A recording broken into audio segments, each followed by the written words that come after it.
এবং শ্রদ্ধেয় শিক্ষক মন্ডলী, অত্র বিদ্যালয়ের প্রাণপ্রিয় ভাই ও বোনেরে ও উপস্থিত সকলকে জানাই আমার সালাম। আসসালামু আলাইকুম।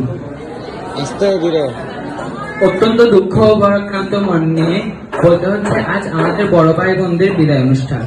যদিও আমি মনে করি এটা একটা বিদায়ের আনুষ্ঠানিক মাত্র, কারণ মন থেকে চিরতরে বিদায় দেওয়া হয়তো কখনোই সম্ভব হবে না। দীর্ঘদিন ধরে আমরা এই প্রতিষ্ঠানে পড়েছি, আমরা এখানে ভাই বোনের মতো ছিলাম। আপনাদের অনুসরণ করে আমরা এগিয়ে গিয়েছি, আপনাদের নিকট আমরা অনেক কিছু শিখেছি। এই জন্য আমরা আপনাদের কাছে চিরকৃতজ্ঞ। কিন্তু ইচ্ছে না থাকা সত্ত্বেও আপনাদের আজ অত্র বিদ্যালয় থেকে বিদায় দিতে হচ্ছে। এই বিদায় শব্দটি উচ্চারণ করতে হৃদয়ে তুলপাট করে উঠছে বারবার। দীর্ঘদিন এই আঙ্গিনায় কাটিয়েছি একসাথে। যখনই ভাবছি আপনাদের বিদায় দিতে হবে, তখনই যেন ভেঙ্গে টুকরো টুকরো হয়ে যাচ্ছে। তাই তো কবির ভাষায় বলতে ইচ্ছে হয়, যেতে নাহি দিব হাই, তবু যেতে দিতে হয়, তবু চলে যায়।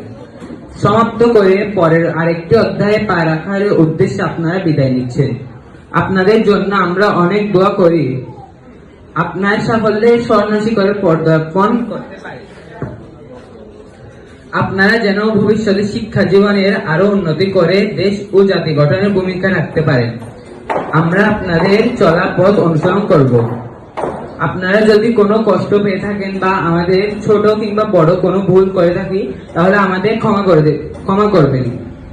এই বিদায় মুহূর্তে আর বেশি কিছু বলতে চাই না। এই প্রতিষ্ঠানের সকলের পক্ষ থেকে আপনাদের উজ্জ্বল ভবিষ্যৎ ও দীর্ঘায়ু কামনা করে আমি আমার বক্তব্য শেষ করছি। ধন্যবাদ সবাইকে।